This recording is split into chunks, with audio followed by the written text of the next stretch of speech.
What's up, YouTube? This is Moduck Bass Reaper coming at you with another video. This will be the second video for today because I had purchased a few items within the past week and a half. I just haven't gotten around to making the video, so I thought I woke up this morning thinking maybe I should just go ahead and get this over with and upload these videos once I record them. And then at some point, when I Skype my buddy, maybe record videos with him of the same products so he could post it on his channel, how we used to usually do videos together and have them uploaded on his channel, you know, because he has the skills to add videos. Not saying I don't, it's just I don't have exactly the same apps he has. I mean, my computer has limited source of being able to add videos, but I don't have like some of the stuff that he has on his computer to add videos. I'm sure my laptop is designed that you could add videos, but this is more like a gaming laptop. Anyway, let's get to the video because I feel like I dragged out the last video of my flashlight that I did a little bit, almost 2 minutes longer than what I expected. I try to keep them at least 15 minutes. Depends on what since this is 3 products, it might be a little bit longer. But let's get down to it. And I think we'll start with, might as well start with the big guy right here. So I went and purchased from Blade HQ. And I've heard a lot of people give Blade HQ lately negative reviewing. Like, oh, the company's not as good as they once was. Maybe not, but guess what? People always afraid that this Blade HQ sell fake knives and stuff. I trust them. I've been buying knives from them for quite a while, and I've been pleased with their service. I mean, it's a company where I can actually buy any brand name knife I can think of. Anyway, I'll get more into that story in a minute. But here's my Kukri, if I said that word right. Sometimes, I think my friend said that's how you pronounce it, but sometimes I feel like, is it? Am I pronouncing it right? But the Kukri Magnum, this is the big version of the original 13-inch blade, because Cold Steel makes a 13-inch blade overall. Well, blade plus a 5-inch handle. This is the 17-inch blade, 5-inch handle, so overall it's 22 inches. And that's where this looks like. I added this to it just because that way I can put it on my wrist and have more control of it. Probably should have made it a little bit bigger so I have more wiggle room. But this way I can kind of control it so it don't go flinging out my hand as I'm chopping or cutting. Just for a safety feature. You know, for more movement to control so it don't. But the handle is made out of that material that it would be almost impossible for it to slip out your hand because it's got that, what would you call it? The handle of it is kind of like a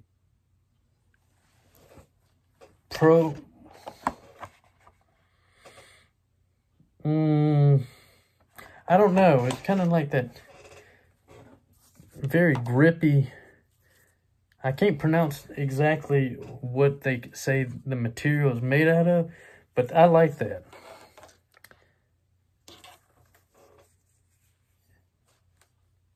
propylene or something like that. Correct me if I pronounced that wrong, but it is like a rubbery, very grippy material, and it's sharp as hell. I've tested it. I've always thought it was cool to have a Kukri machete because my cousin and my friends tell me for being outdoors, this is probably one of the best shape and versions of a machete you could have out in the woods and whatnot. Because I've always been used to having broad machetes, like just your straight up broad straight machete, like a sugarcane machete that you find people carrying sugar canes and coconut groves in Florida and sugarcane fields in Louisiana, stuff like that. Usually carry broad machetes and whatnot, most people. But I figured I've never owned a Kukri machete. Well, Kukri doesn't just pertain to machetes. You can get Kukri shaped blade style knives. Kukri is the shape of the blade, how it has that curve. Is it concurved? Because it's inward. But anyway, I'm getting tongue twisted trying to explain the best I can, because I've never owned a Kukri anything, knife, machete, whatever. So bear with me on that. Moving on to the next product. And all three of these products that I'm going to be showing, well, I already showed the machete. All three of these are Cold Steel products, which I've been a fan of Cold Steel for quite a while. I just never owned one. I started collecting knives at the age of 15 years old. And I only heard about Cold Steel through my cousin, who has told me about different brands that I never knew about until he told me about them. Now, I think he also is the person that introduced me and told me. No, I researched that on my own, Benchmade. And like Spyderco, well, Spyderco, I think my uncle used to have a few of those back in the early 90s and whatnot. But no, Cold Steel is one of my favorite. They're not, most of their knives aren't like that expensive. They're affordable. Most of their knives are affordable, but good quality products. Even though Cold Steel is now owned by GSM or GMS, I don't know if I'm saying that right, which is a company that bought out Cold Steel, but they still stick with the tradition of Cold Steel of making good quality products. You know how some companies will sell their company to a Chinese or a foreign country or overseas, and it's not as good as it once was. You know what I mean? Cold Steel is still good like it used to be when it was just its own company, but it's owned by a different, you know, I think it's GMS or GSM. I might be saying it backwards, I don't know. But they still stick with good products. I mean, they still stick with the traditional manufacturing, you know, producing good blades and whatnot. This here is the Mini Tack Bowie from Cold Steel. And on this box here, it says the blade length is 3/5/8 of an inch. Or if I'm saying, what I'm saying here is it's 3/5/8, because it says 3/5-8 inches. So it's a little more than 3 inches. Let's just put it that way. I'm getting tongue twisted trying to do math in my head like that. Overall length of the knife, total is 6/7/8, almost 7 inches, I would think.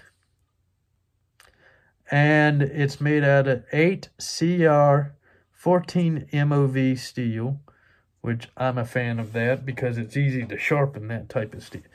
Like, it's not a cheap steel. I mean, it is and it's not. Like, I had a friend tell me that he is a fan of it because if you're out in the field, it don't take much to, a couple swipes here, you don't have to spend a lot of time like you would with premium steels. Some steels out there require patience and time to get it nice and sharp. But 8CR steel is one of those steels. Swipe it a few times on each side, nice and even at an angle. Keep it at the same angle on each side. It won't take long to sharpen. It weighs 2.9 ounces. The blade thickness is 2.5 millimeters. And the handle is a 3 3.25. Like I said, I just woke up not too long ago, so trying to do this the best I can. Grive X material, like almost like a G10. And you got this neck sheath. This snaps, am I putting it? Nope, it's backwards. And it snaps in like that. And I shortened up the necklace a little bit because I didn't want it hanging down almost to my belly button. When I wear a neck knife, I kind of want it to hang that low so I can just, boom, not have to reach down here where my belly button is, and I like to shorten it up a little bit.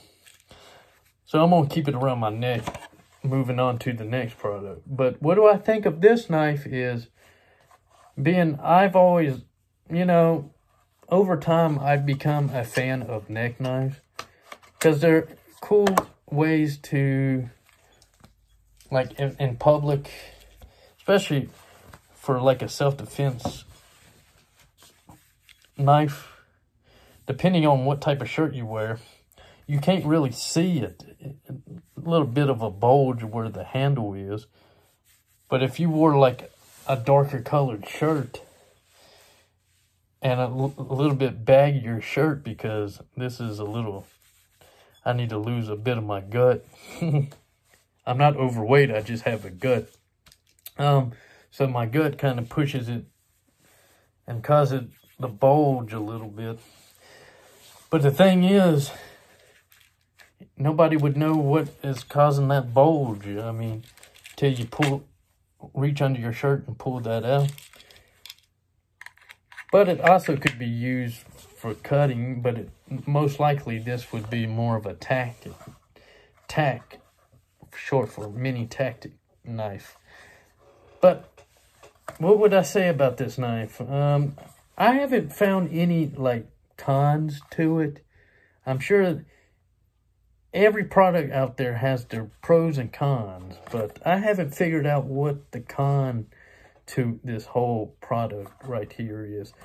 I would say it's not the most perfect knife I've ever seen or own in my collection, but it kind of reminds me of my CKRT or SRK-T. I don't know if I'm saying that name right. I think it's CKRT. I think I did say it right the first time. My mini cleaver knife, that's a neck knife, and I'll have to show that to you because I'm eventually going to do a video on some of my favorite knives in my collection. And damn, this video is reaching the 15-minute mark almost. So I'm going to try to make this last product short as possible so it don't drag this video out too long.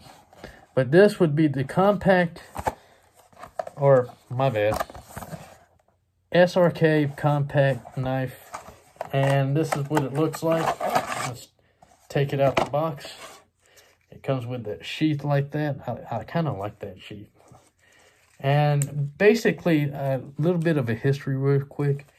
This knife is used by Navy SEALs when they go through BUDS training, basic underwater demolition training.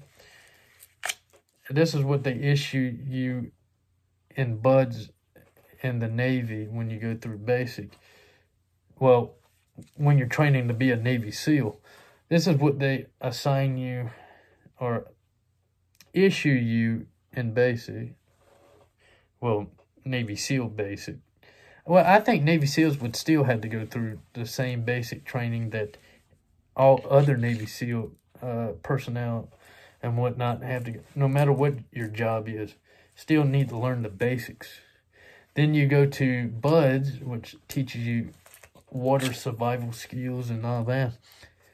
This knife is what Navy SEAls use when going through BUDS. Now, Navy SEAls also use this or the Ontario MK3, I think it's MK3 Navy knife.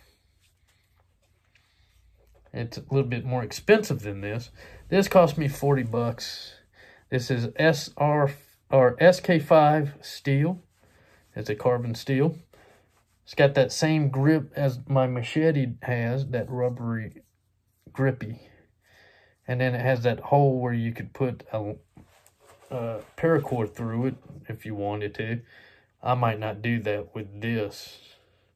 I kind of like it being blacked out like that. This is the SRK-C, C meaning carbon steel.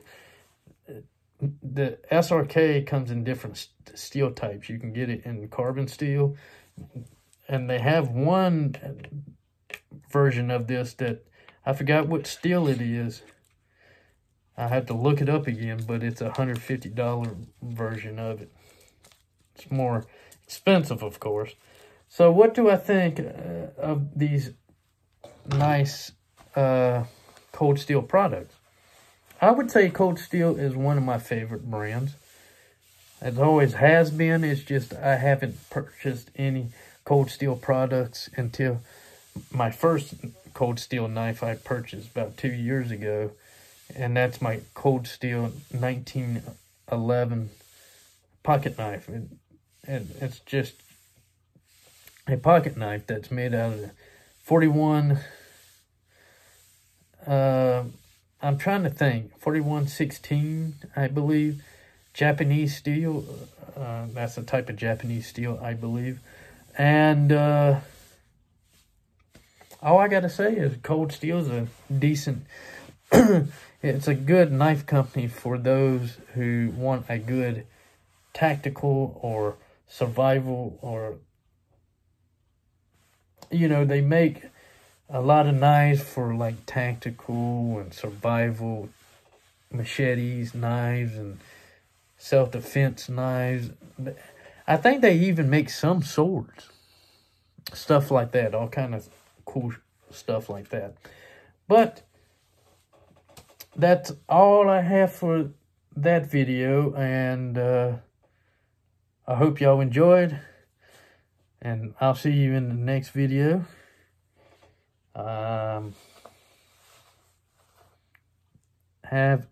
Be safe out there, guys, and have a good day. I'm out.